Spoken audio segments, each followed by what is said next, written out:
Certainly, another key issue has been this change in family life that's happened over the last 20 years, with many more or both partners in the household working out of the home.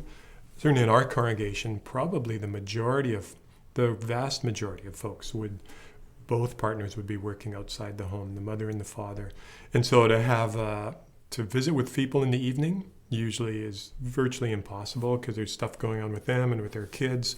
And in the volunteer base gets shrivels as well because people are so busy. And I think in many pastors that you talk to, if folks come every other week to church or every 3 weeks, that's about the most regular their attendance that they can have.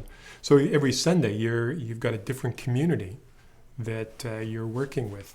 And we haven't figured out a way to deal with that. What we've done is we've probably increased the number of staff people, so there's more staff doing more of the work. We've fiddled with Sunday school, so it now becomes part of the Sunday service, or it becomes a different place. You don't have to have as many Sunday school teachers.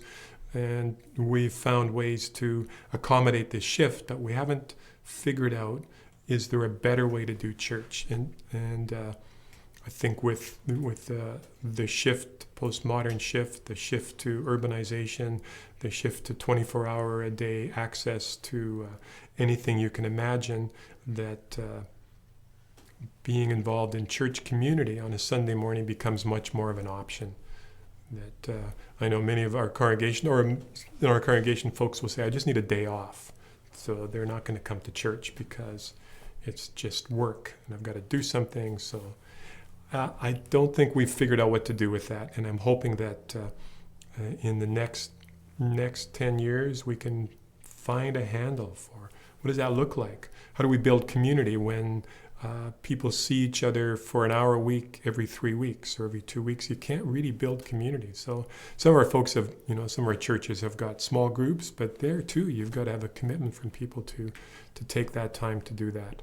So I'm worried about where that will take us in the future as more of our families spend more time working or more time taking their children to various activities. So it depends what day it is. If I'm looking in one direction, things look really good. The Spirit of God is active, and I can see a lot of good happening. There are new people coming to the churches. There's theological understandings. There's new ways of doing things. If I look in the other direction, there's a huge number of problems that we're going to be facing over the next while. So I guess it depends on which way I'm looking, which day. I'm really optimistic in the future, or I'm less, I'm pessimistically optimistic. So our hope is that the church belongs to God, and out of that God will continue to work in the church, to create the church and to build the church as God has done for 2,000 years. So I guess my best day is trusting that God will work even within me and my congregation.